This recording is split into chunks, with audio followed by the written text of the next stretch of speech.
Welcome, everyone. As everybody's putting their names in the chat box, I'm really excited today. And good morning and good afternoon, wherever you are in the country.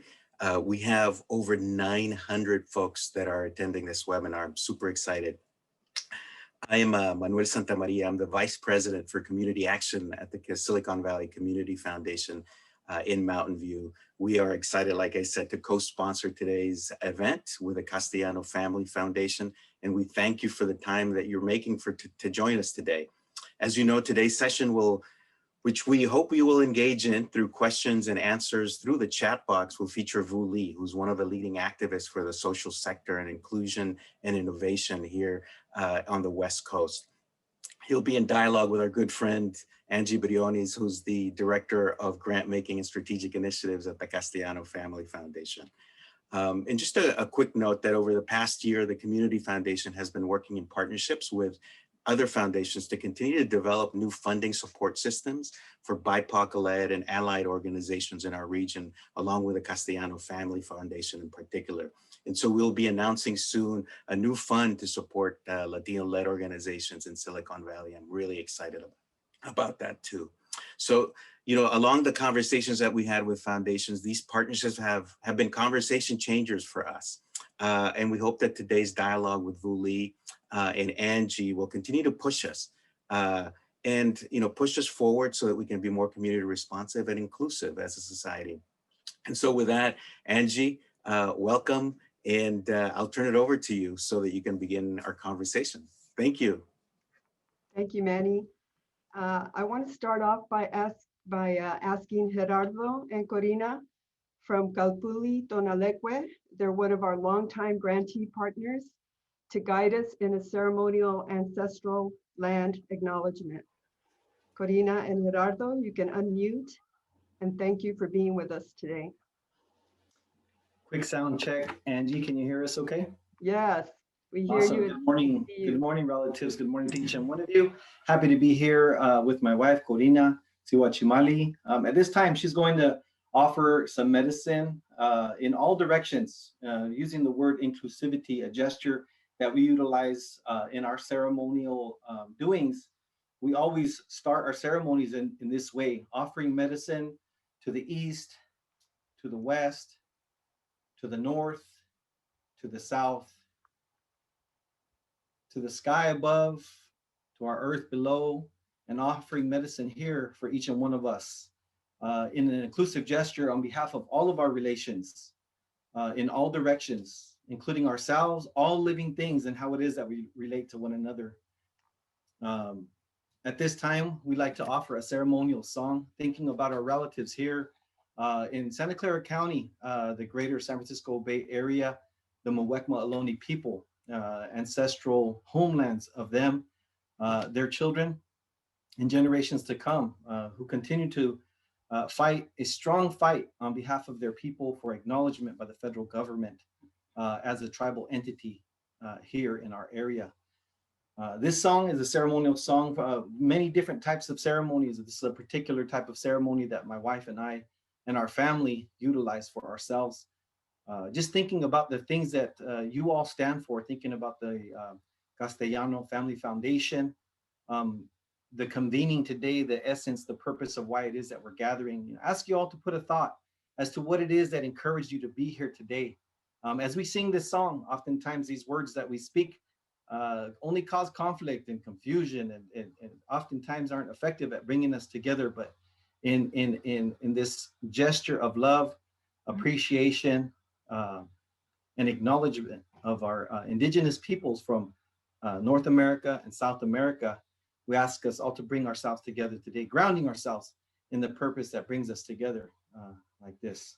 Ask you for your kind attention, a good thought again, on behalf of all of those that came before us, why it is that we're here now, on behalf of our future generations.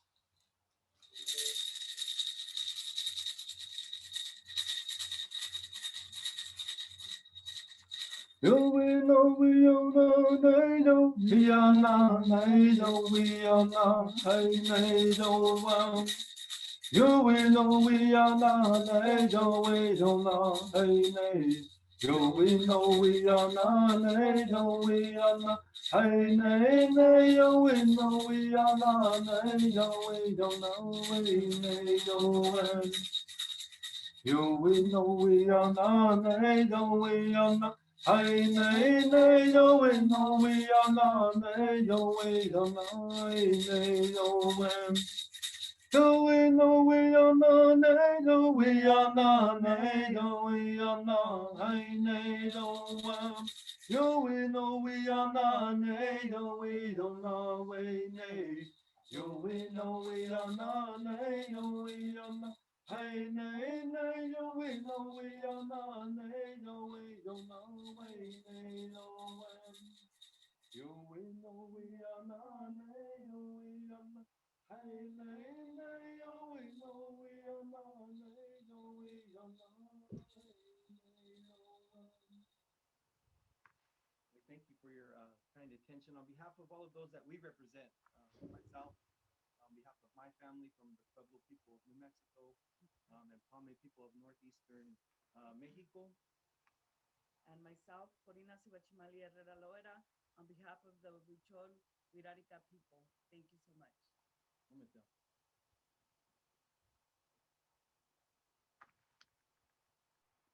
Thank you. Thank you. Thank you and good morning, everyone. We're so pleased you could join us today for a lively and provocative conversation with Vu Le.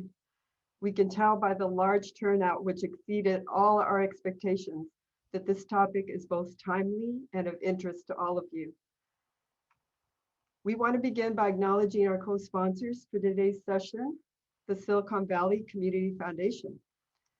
We're extremely grateful for their continued partnership and leadership on these issues. Now for a few housekeeping items. We will be recording the entire session for future reference and public sharing.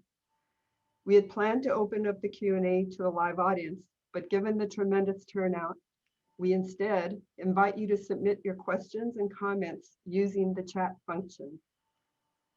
We also kindly ask that you please keep your mics muted unless invited to speak. We'll do our very best in the limited time we have to field as many questions as possible. One of the main objectives of the Castellano Blueprint for Change report was to amplify these issues on a regional and even national level. So there will be other opportunities to make your voices heard. We will be hosting more conversations on this topic in the next several months. So stay tuned, we'll keep you posted. And now to our purpose in organizing this session. Many of us have been advocating for years, even decades, for greater diversity, equity, and inclusion within philanthropy and the nonprofit sector. While we have seen some improvements in funding and leadership opportunities, they have unfortunately been few and far between. Most of them in recent years were prompted by Black Lives Matter and other social movements, or as a direct response to the current pandemic. But the entrenched institutional bias which perpetuates funding inequities and other disparities is far from being disrupted. As widely reported in the Echoing Green study last year, BIPOC leaders and organizations remain substantially underfunded compared to their white counterparts. And even when funded, BIPOC leaders and groups are far less likely to receive the kinds of large and more flexible, unrestricted grants that white leaders and organizations often receive. In moments like the present, where we see massive institutional racism and violence being directed to Black people, immigrants, and other vulnerable groups, we should expect to see a much greater sense of urgency to support our leaders and institutions of color. But we're not really seeing that yet. Indeed, if you look at the data, BIPOC representation on foundation and nonprofit boards their share of funding, and the size and flexibility of the grants they receive reveal that very little progress has been made in the last 20 years. What's holding our sector back? How can philanthropy, which is supposed to do good, do better? How can we build bridges and attract allies to help close the gap sooner than later in a meaningful way? And what actions can BIPOC leaders and their allies take today to advance equity and social justice in the critical post-pandemic period? These are some of the key questions that we'll explore with our featured guest, Vu Le, one of the independent sector's leading voices for change. Vu is a former nonprofit leader himself, a prolific blogger on the issues, and a force of nature who is brutally honest in his analysis of the problems and solutions we're all searching for. Welcome, Vu, and thank you again for being with us today. Thank you, Angie. Hi, everyone. Thank you for joining us today. Thank you. I'd like to kick off the conversation by asking you to place these issues in the context of the current political climate, especially in light of what happened yesterday and what we all are hopeful will mean that change is coming. Yeah, thank you, Angie. I want to start by saying I use he, him pronouns, and I am in Seattle, which is on Duwamish and Coast Salish land. And I also learned a few months ago from my friend Elizabeth Ralston that for our colleagues who are blind or have low vision, it's helpful to describe what we look like. So I'm like a mid-aged Asian man with short hair and glasses, wearing a blue shirt. I'm surrounded by unicorns and one Care Bear, all right, and a plant, right? And also a aura of vegan sexiness. It's undeniable. And before I launch into all the stuff that we'll be talking about, I just want to say that I really appreciate our sector. I really love our sector and the funders and the nonprofits who are doing so much every single day to make our world better. And I say this because I'm going to be criticizing us a lot today. And but I want it to be like, like how we have a relationship with our siblings, right? Where they get on our nerves sometimes, but we still really love them. But we're just like, just get off my back for a while, right? So yeah, people have been very frustrated in our sector. I think yesterday did bring a little bit of, people are able to breathe just a little bit because there was a slight bit of accountability, not justice, but accountability. And that's something that's so rare. I think this is like the first time a white cop has been convicted, and found guilty for killing a black man, I think in Minnesota. And I think it does bring us a little bit of hope, but with so much of that hope, it does make us realize that there's just still so much injustice out there in philanthropy, in the world. And I am tired. I know a lot of colleagues of color, especially our Black colleagues, are just exhausted by everything that is going on. And we just don't have time for so much of the BS in our sector anymore. We're just very, very tired of it. So I'm hoping this is another wake-up call, but we've had so many wake-up calls now. And this is what we need to talk about today. It's like, how many more wake-up calls do we need before we actually wake up? And not we, but like white folks, people in power, foundation executives and board trustees. These are the people, because many of us, have been awake and we're just tired because we can't sleep. I think that's the issue. So I'm gonna stop there. How are you doing, Angie? I'm doing fine. Let me describe myself as you asked us to do for our friends who may be visually impaired. I have to find my notes in order to describe myself. I'm an older Mexican-American female with straight brown hair, brown eyes, and olive skin, who is often told I look Italian, Portuguese, or Persian. And I'm sitting in my office at the Castellano Family Foundation. So Vu, how can we advance equity, diversity, and inclusion? And you're right, we don't want these to just be buzzwords. people want action. People are starving for action. So given the pressing issues of the day, why is it important to take on this task now and devote ourselves to doing something, to meaningful change? Yeah. Well, I mean, this is why we're in the sector, right? This is why we want to create a world that's better for everyone. And but I do think that we need to acknowledge right now that so many of our practices are perpetuating the very injustice we are trying to fight. And I feel like we're in this existential crisis right now. We're in this midlife crisis of our sector in a way, where we have to decide whether we are going to continue doing the same stuff that we've been doing that's ineffective and oftentimes toxic, or are we actually going to live into our values and say what we're going to do?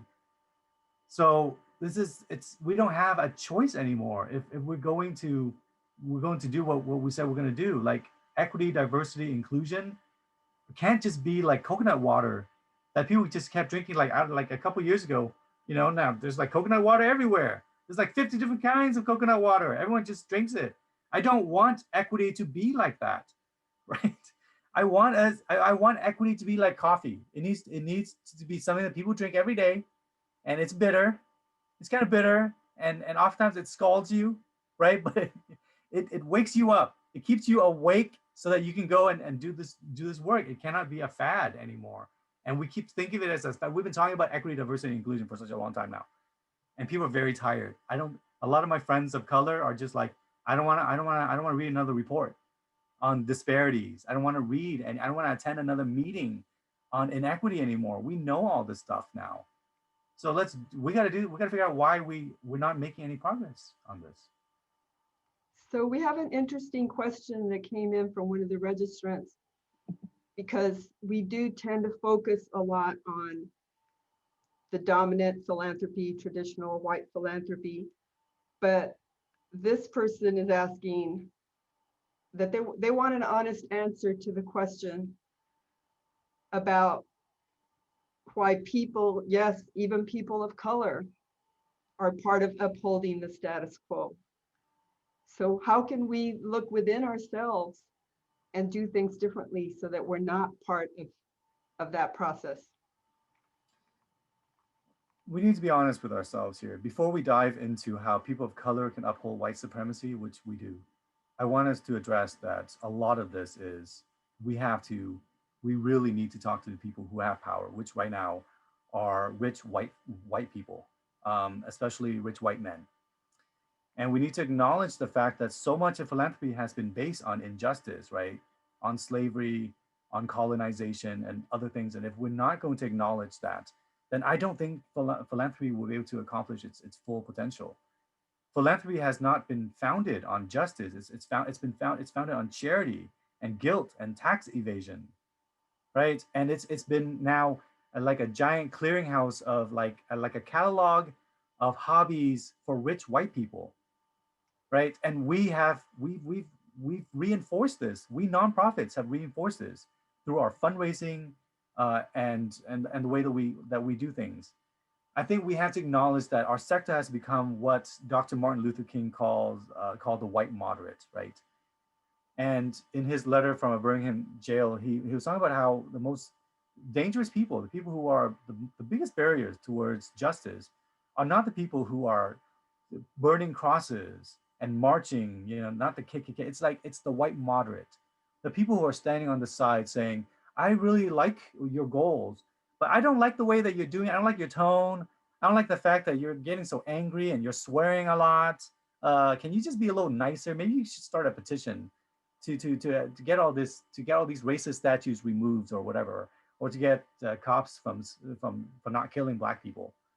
Like this is, and those are the most dangerous people, according to Dr. Martin Luther King Jr. And I think that our sector has become one giant white moderate. This is, and we have to acknowledge this.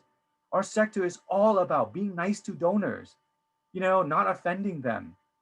It's about making sure that foundations are happy with our reports and our logic models and our white papers and stuff like that. This is what our entire sector has become now. we have become one giant white moderate who mean well, because white moderates mean well, right? We tend to mean well. We want the world to be great. We want it to be inclusive and equitable. But we don't realize that the way that we go about calling for civility, this is the most dangerous part. And we have wasted so much time being white moderates, and we need to stop. We need to stop this. So, and there are also, yes, there are plenty of white people, white moderates, and there are people of color who are also white moderates of color, I guess, right? Who are also perpetuating the very same injustice. Sometimes I say things like, look, foundation, you need to increase the amount of money that you're giving, and you need to give it directly to Black, Indigenous-led organizations. Yeah, and other people of color would come in and disagree with me and say, Vu, if foundations give out more than 5% every year, then we won't have enough money in the future. And I'm like, you're a person of color. There won't be a future for you the way things are going. Yeah, and I want to say the Castellano Family Foundation, we're a unicorn, and we came into this sector of philanthropy coming from grassroots organizations, from the community. So we're from community. So we're a very odd, different kind of philanthropist. And maybe because of that, we're in a position to see both sides and to see how we can bridge that gap and to challenge our allies, our white allies and other foundations to step up and join with us and create a different kind of philanthropy, trust-based philanthropy. That's what we practice because we trust our community. We're from community. We know that they have the answers, they have the solutions, and we don't try to dictate anything to them. We try to support them. So how can the rest of philanthropy jump on that bandwagon, Vu? Well, thanks, Angie. I read through Castellano's blueprint reports about how to get more money to Latinx-led organizations, which I think is really critical. There's not enough money going to Latinx-led organizations. And I appreciate the report, although I would say, the first recommendation needs to be increase, for all other foundations, to increase fund payout and to give more to Latinx-led organizations and Black-led organizations, Indigenous-led organizations, et cetera, right? So I think that we have to get out of this toxic intellectualizing. Honestly, when we talk about what are the challenges with philanthropy and why it's driving everyone up a wall, I don't think it's philanthropy in general. It is progressive philanthropy. It is progressive foundation, because conservative foundations do not have the same issues. There's been tons of research about what are the differences between conservative foundations and progressive foundations. And what they discovered was that for conservative foundations, they are extremely trust-based. Is that you align with our values, we're going to support you. And not just like, it's like, here's $5 million for the next 20 or 30 years.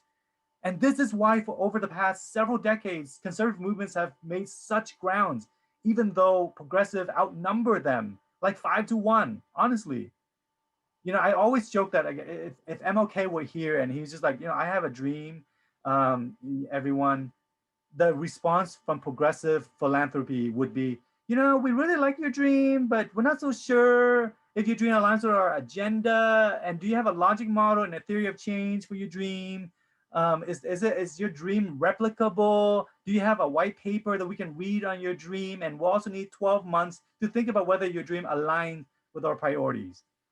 So I want progressive philanthropy to act like conservative philanthropy.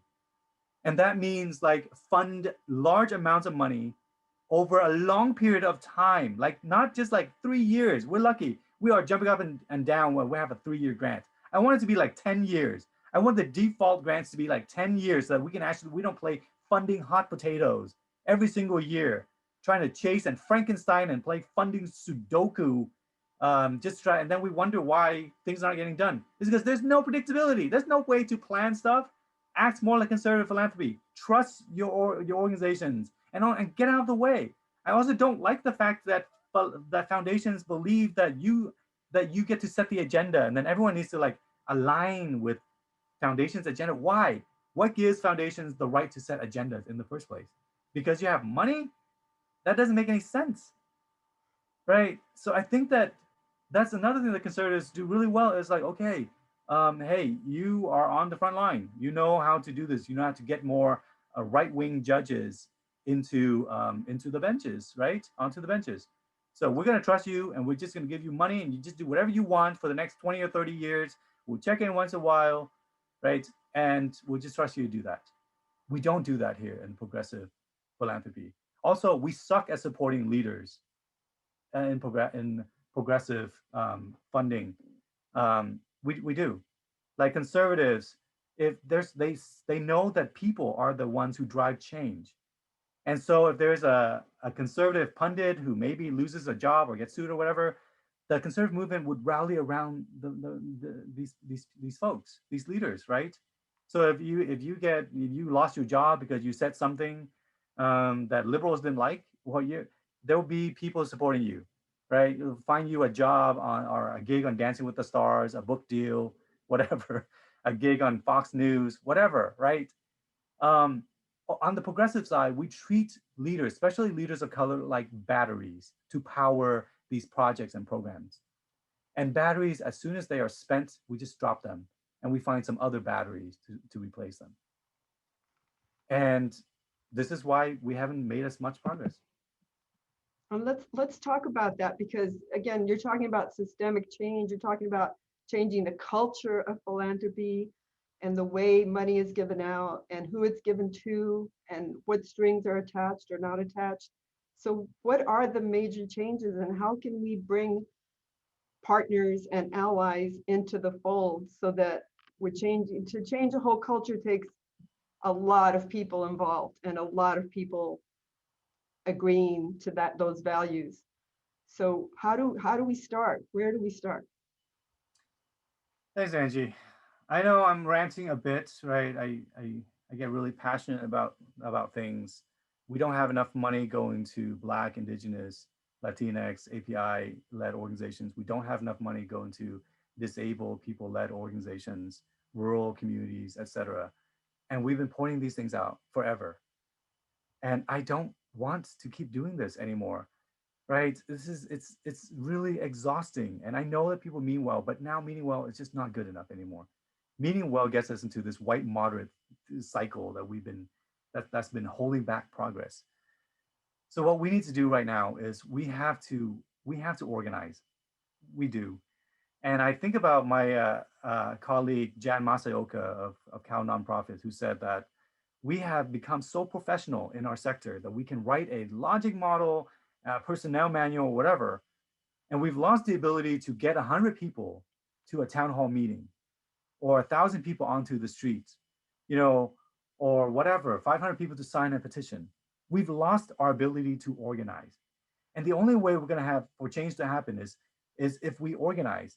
This is what happened with the verdict yesterday. It's because so millions of us had to go out there and protest, right? And I think that weighed heavily on what happened yesterday.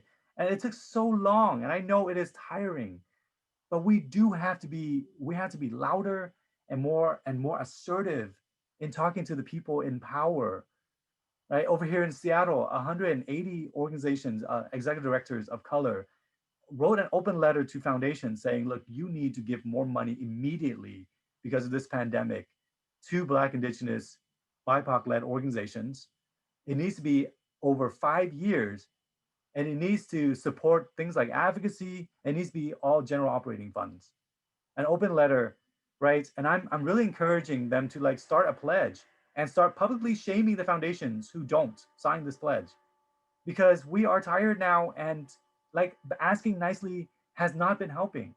I started a hashtag called crappy funding practices, where I will call foundations out by name for crappy funding practices. There was a foundation who required a quarterly report for a $5,000 grant. That's crappy. There was another foundation that was giving micro grants of $1,000 and was asking in 250 words, please describe how you will scale your mission with $1,000. That's crappy, right? So, and honestly, for all of the the anonymous stuff I've been saying on my blog, crappy funding practices where calling people out by name on Twitter has been way more effective at getting foundations to change and getting people to disclose their salary ranges on job postings and stuff. So I think that the time to be nice and civil, to be nice white moderates and moderates of color is over. If we want to see real change, we're going to have to be more assertive in organizing, and we're going to start thinking about we've been avoiding politics too, right? We've been allergic to it. We've been responding to all these fires that people have been setting instead of saying, we need to like stop these people from setting fires. How are we going to do that? We need to elect more women of color into office. We got to change the tax codes. And then when we bring this up, people are like, oh, that's so political. Well, yes, we need to do that. Otherwise, it's not going to work. We had to start focusing on legislation and being louder. So people really want to see action. And, our blueprint was a call to action. It's a start.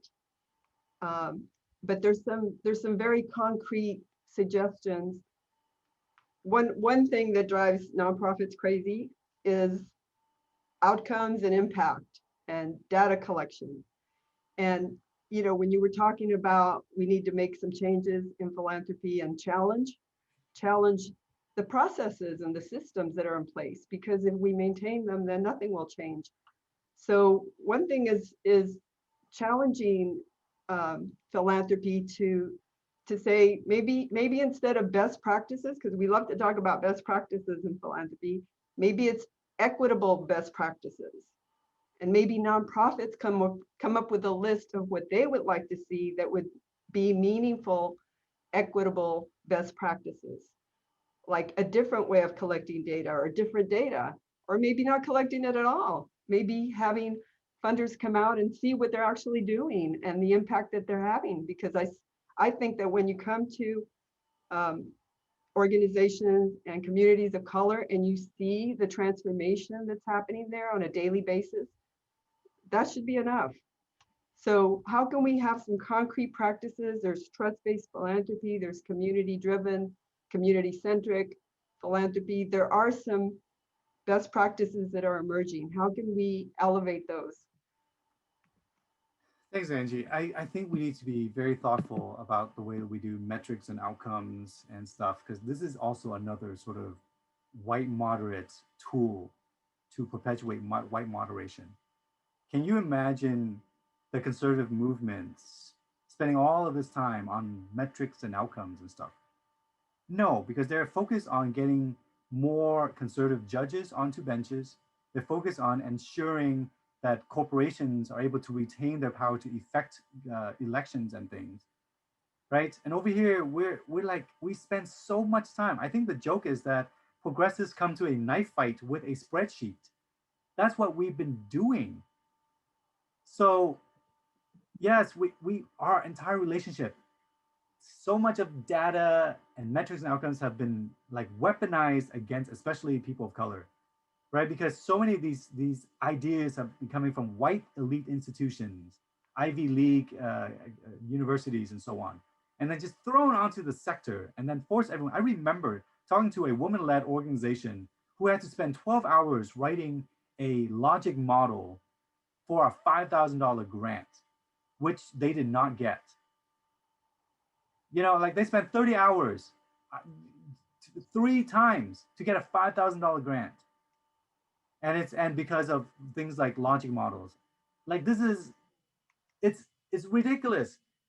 So I think that we have to get out of this relationship. I think we just need to like focus on get out of it. A lot of evaluation, like you said, probably just doesn't need to be done. Go and visit the organization, have lunch with them, just have a 1-hour conversation, and that's it, right? Because we have so much work to do. We try to make ourselves feel smart by doing these logic models, these white papers, and putting sticky dots on walls. We create useless work for ourselves every single day, and we need to just cut it out. And we don't even think about that. As Stephanie mentioned here, yeah, we don't talk about how we maintain status quo and how we just internalize it to the point where it's like the water we breathe.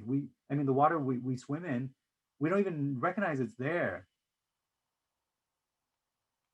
Yeah, we like to say we like to advocate for transformational relationships with philanthropy, not transactional, because transactional hasn't worked. It just maintains the status quo.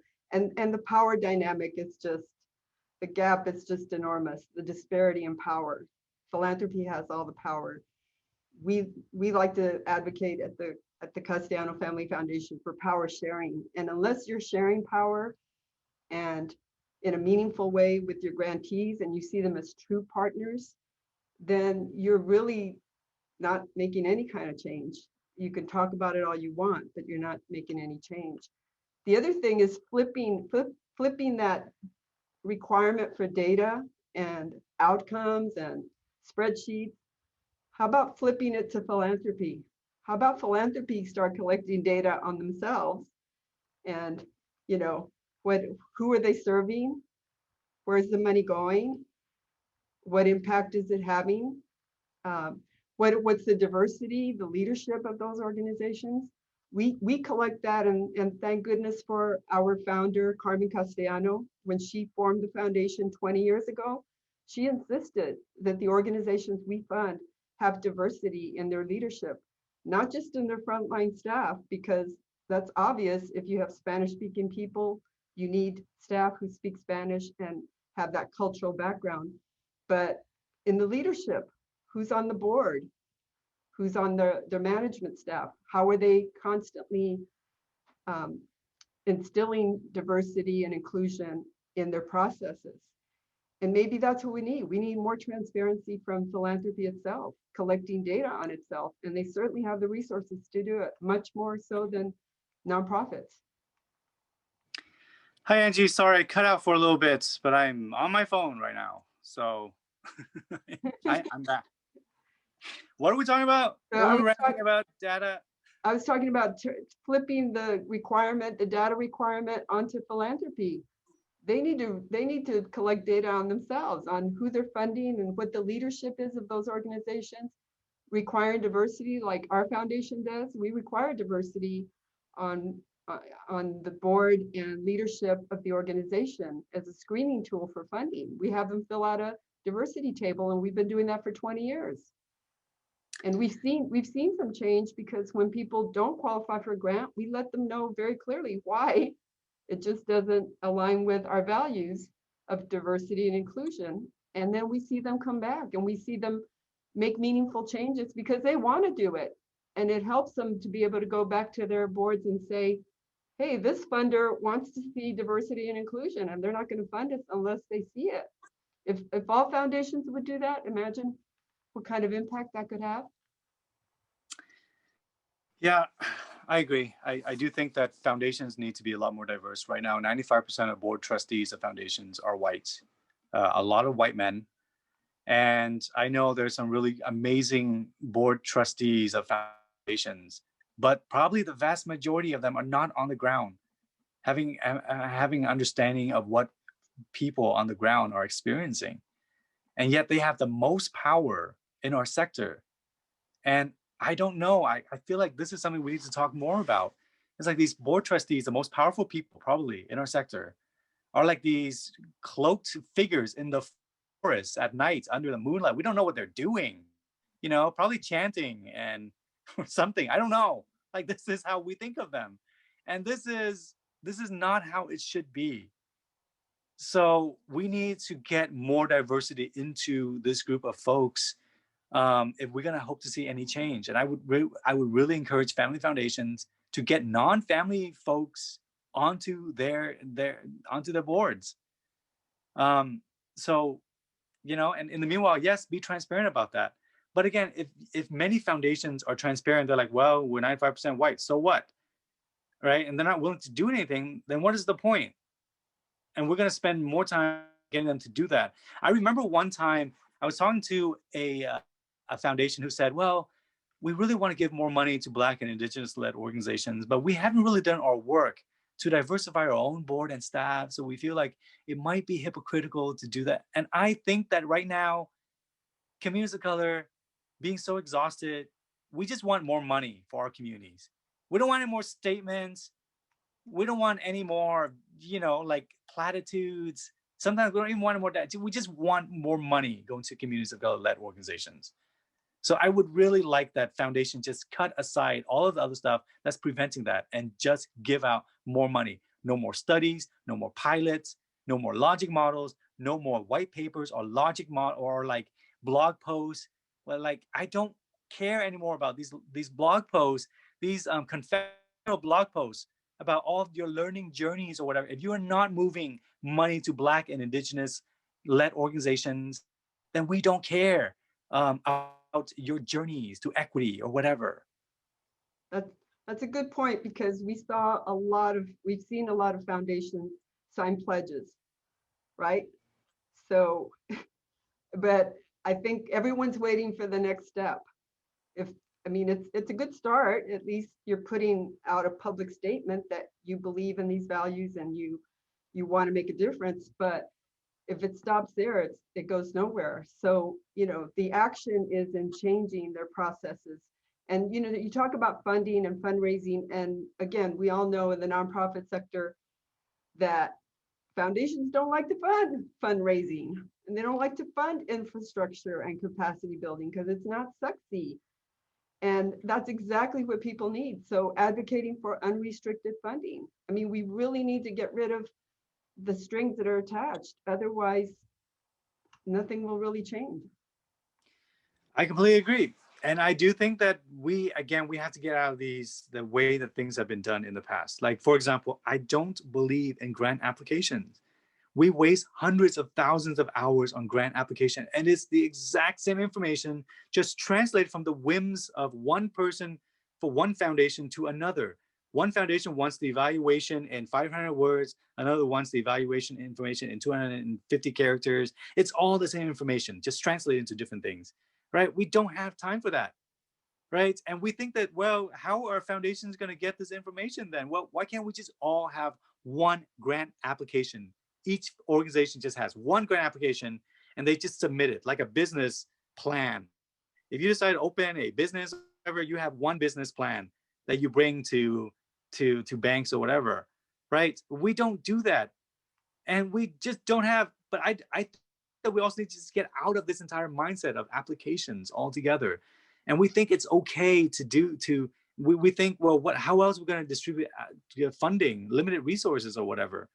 Well, think about a food pantry. Can you imagine a food pantry going to hungry people saying, hey, hungry families, we know that you're very hungry, but we only have so much food for so many of you. So what we're going to do, to be fair, is we're going to ask each of you hungry family to write an essay about how hungry you are and create a logic model about what you're going to do with this food that we give you. And the results are your kids going to go to college better because we gave you a can of beets or whatever.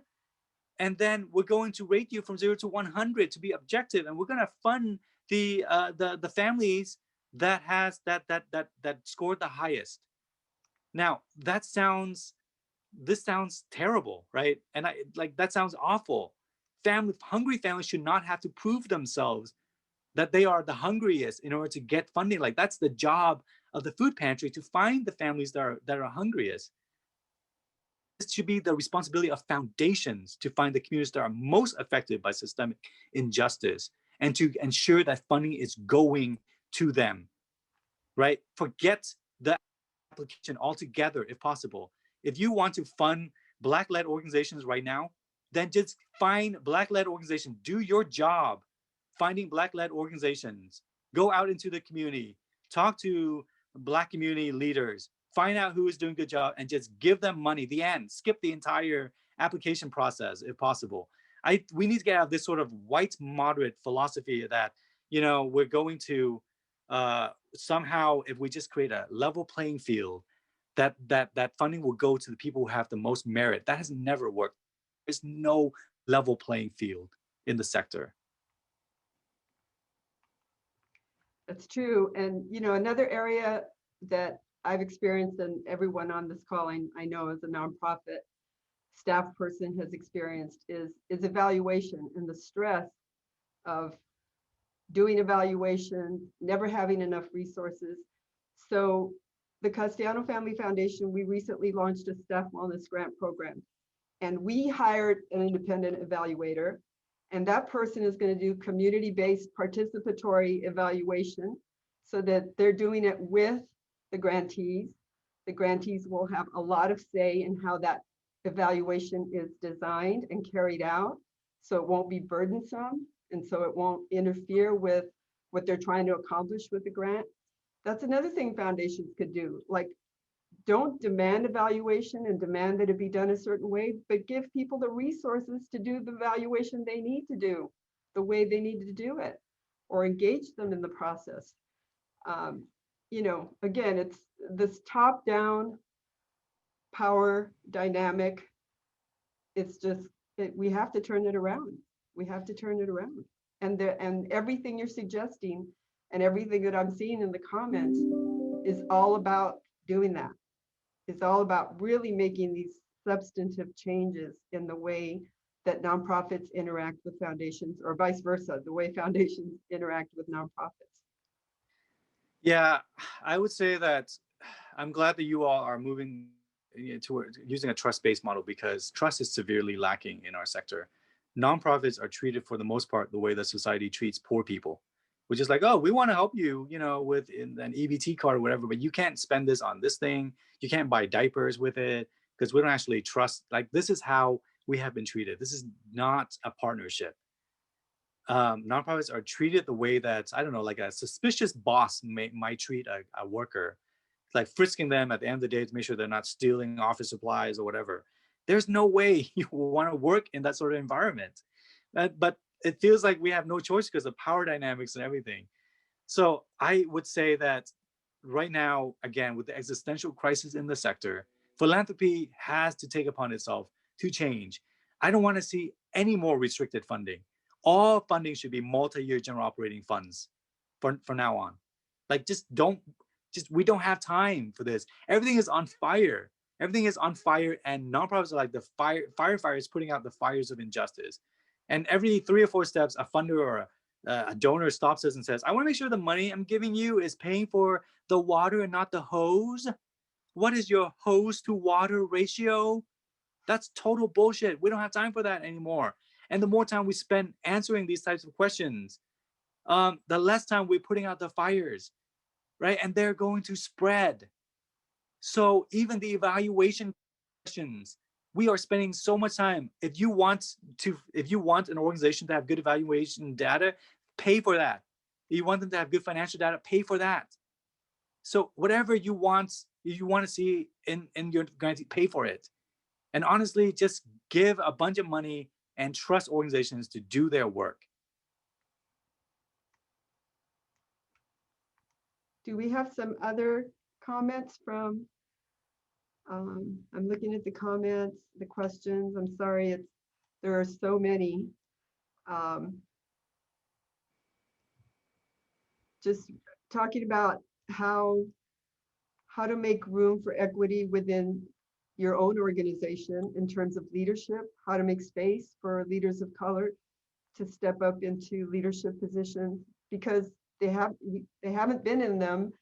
Slowly but surely it's been changing, but we know that because of the baby boomer generation, there are going to be a lot more nonprofit leadership positions opening up. And they're opening up now, and they're going to be opening up in the future. How can we be sure that people of color are considered and really allowed to take on those leadership roles?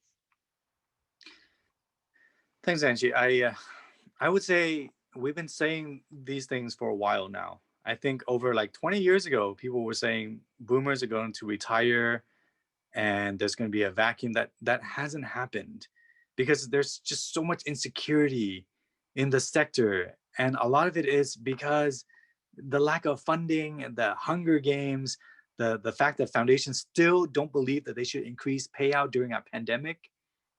It creates a lot of insecurity, and people want to hold on to their jobs, and who can blame them? And I say that, but I also want to encourage all to think that, like, we also, if we are going to do this work effectively, we're going to do equity, diversity, inclusion effectively, then those of us who have more privilege have to be willing to give up stuff. We have to be willing to give up power and resources, a salary, a job, And that is what's really hard. And I think that's what's been missing from the conversation about DEI is like, we always talk about what are you willing to do? You know, are you willing to attend another training or whatever? But what we need to talk about is what are you willing to give up? Like, are cisgender men like me going to be willing to not apply for a grant? Even if we think that we'll qualify for it, because let's be honest, we think that we'll qualify for everything. Are some foundations, white-led organizations, are they willing to give up a grant? Maybe don't apply for it, or maybe even decline a grant. Over here in Seattle, about at the beginning of the pandemic last year, a foundation gave out $50,000 unrestricted grants to a bunch of nonprofits in the area, which was really great. But some of these nonprofits actually declined the funding. That look, we really appreciate this, but we know there's some Black-led organizations, Indigenous-led organizations out there who could really use this money instead. Would you mind giving this to them? And that is amazing. And that's what we need to be doing more of. So in order to make space, some leaders have to be okay with leaving or not applying for jobs. And a couple of questions here or comments relate to holding philanthropy accountable. And like someone says here, is there a charity navigator that can rate foundations and rate philanthropy on how effective they are in addressing equity and working with organizations and communities of color? And is there a way to mandate that through legislation? There have been some efforts in the past here in California, in fact, to mandate diversity on foundation boards or payouts. You talked about payouts. There's a big move to increase, to call for increased payouts, not the minimum 5%, but 10% or more. And some of the, conservative foundations you were referring to, I think you meant the Ford Foundation and Kellogg and the big foundations, they've signed on to that. So you're right, they're setting an example. And why can't all foundations do that? That literally takes nothing except their will to say, we're not going to do the minimum, we're going to do double that or more. And believe me, they've made a lot of money during this pandemic, and they should recognize that they need to put that money where their mouth is if they really do believe in diversity, equity, and inclusion. I appreciate that, Angie. If foundations like you can put some more pressure on your peers to do that, that'd be really great.